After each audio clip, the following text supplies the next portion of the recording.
Bem-vindos de volta ao Mercados em Ação. Vamos começar a segunda parte com os gráficos da semana com o Marco Silva, onde vai estar em destaque o S&P 500, o Nasdaq, o Eurodólar e também a cotação do barril de petróleo Brent. Marco. Obrigado, André.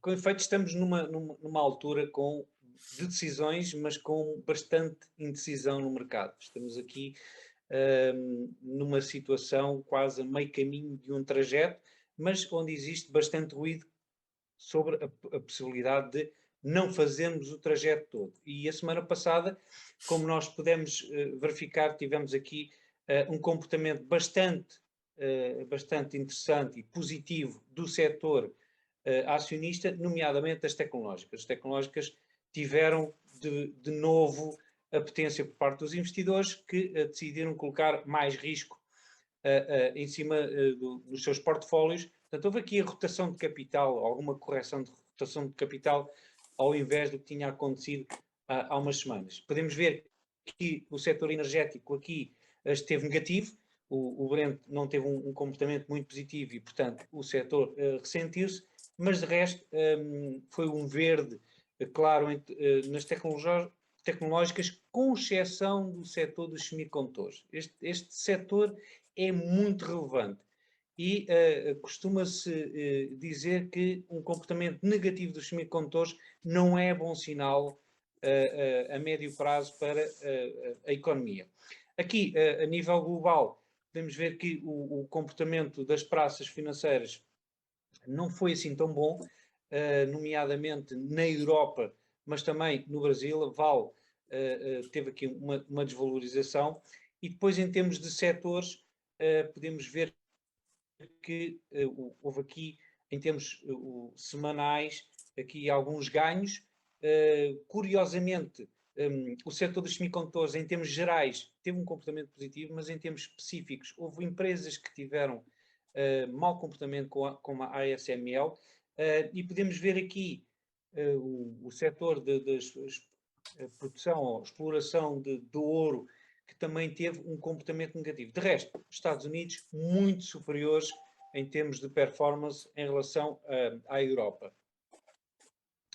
Depois, em relação aos gráficos, podemos ver aqui, começar pelo o S&P 500, que nós temos vindo a ver. Portanto, temos aqui claramente o mercado a tentar perceber onde é que vai, nesta linha vermelha, que é a zona intermédia entre o espaço que eu identifico como zonas de evolução, portanto, esta linha superior rosa e a linha inferior rosa, que é onde poderá ir o mercado no caso extremo negativo.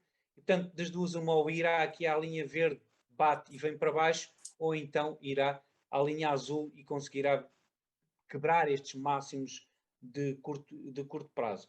O stocástico está a dar aqui um princípio positivo que pode continuar a subir, mas ainda é muito cedo para se ter essa avaliação.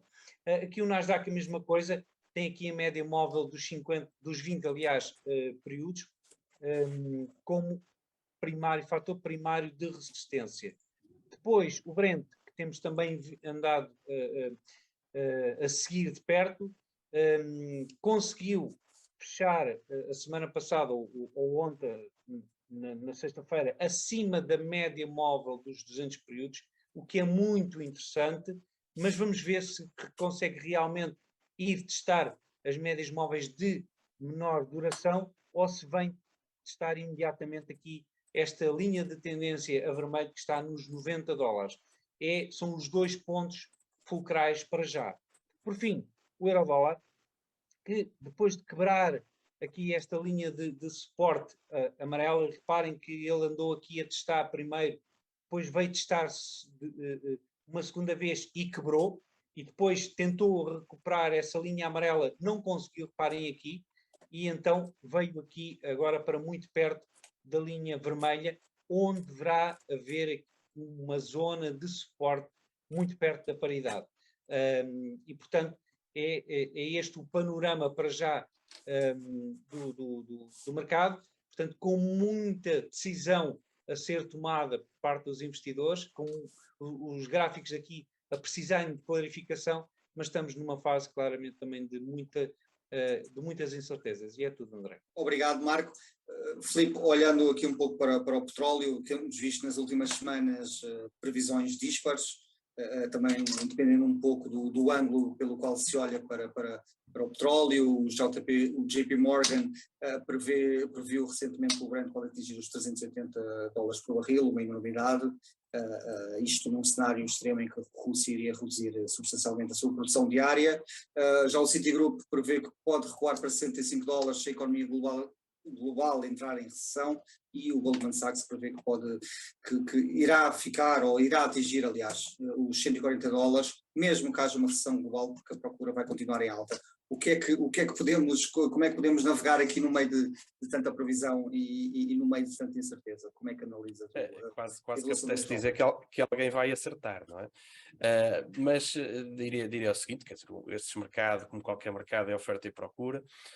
De facto, do lado da procura, há cada vez mais receios de uma recessão, e isso traria, digamos, a procura para baixo e, por conseguinte, os preços. E nós podemos nos relembrar daquilo que aconteceu em 2020, em meados de 2020, quando o mundo, devido à Covid-19, percebeu que ia ter uma desaceleração económica forte e tivemos até aquela aberração dos preços negativos, e portanto sabemos que há uma grande sensibilidade dos preços do petróleo ao ciclo económico.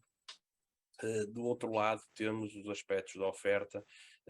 Não que a Rússia neste momento esteja a vender menos petróleo, inclusivamente a Rússia, ao contrário do gás, que é mais difícil de transportar, o petróleo, enfim, se não encontrar destino mais ocidente, encontra mais oriente, e portanto por aí não há um grande problema. Aquilo que se tem vindo a falar bastante é das necessidades, das manutenções dos poços dos poços e toda a maquinaria envolvida na extração, que a partir de determinado momento poderá ser difícil de acontecer devido às sanções. Ou seja, uma parte muito importante das peças e até dos técnicos envolvidos na manutenção e reparação de tudo o que é a indústria petrolífera russa vinham da Europa, dos Estados Unidos, Canadá, e agora já não vêm. E, portanto, há quem faça um paralelo, embora a situação seja diferente, mas há quem faça um paralelo um pouco com a indústria petrolífera venezuelana, que a partir de determinado momento viu a sua produtividade cair a pique devido precisamente às dificuldades de reparação.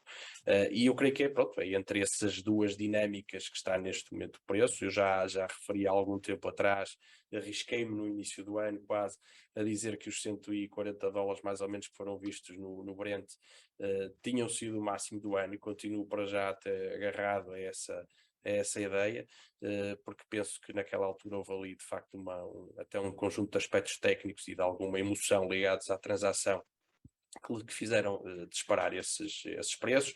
Creio que vamos continuar com o petróleo alto, mas para mim não é tão provável que vá para esses níveis estratosféricos que essas casas têm vindo a dizer. Claro, Filipe, estamos sempre sujeitos aos desenvolvimentos da guerra, naturalmente. Até porque há aqui outra condicionante variável, que é a possibilidade de termos um arrefecimento económico, que é quase inevitável, ou eventualmente uma recessão, o que pesa também na procura do petróleo, não é?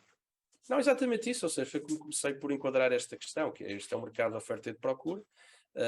De facto, do lado da procura, os indicadores vão mais para um preço mais baixo, devido precisamente a esses indicadores que são avançados, é certo, mas alguns já vão sendo coincidentes, que mostram que a economia está a desacelerar, e ainda hoje tivemos do lado da China mais um conjunto de indicadores relativamente a confinamentos e testagens em massa relacionados com a Covid, e como sabemos isso faz diminuir os níveis de atividade, e portanto do lado da oferta, da procura, parece mais provável um arrefecimento do que outra coisa.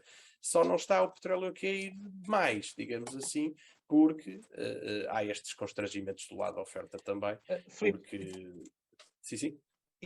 E deixa-me só colocar uma pergunta, uma resposta rápida, se conseguires, que é, achas verosímil aquela ideia do G7 de colocar um cap máximo no preço do petróleo? Achas que se consegue criar um mecanismo para isso? Eu acho que é um bocadinho contraproducente, não é? Eu creio que essa é uma mensagem mais política do que outra coisa qualquer, dando a entender que gostaria que os produtores de petróleo, nomeadamente os da Peninsular, possam produzir em máximo de capacidade. Eu creio que é mais isso do que outra coisa qualquer.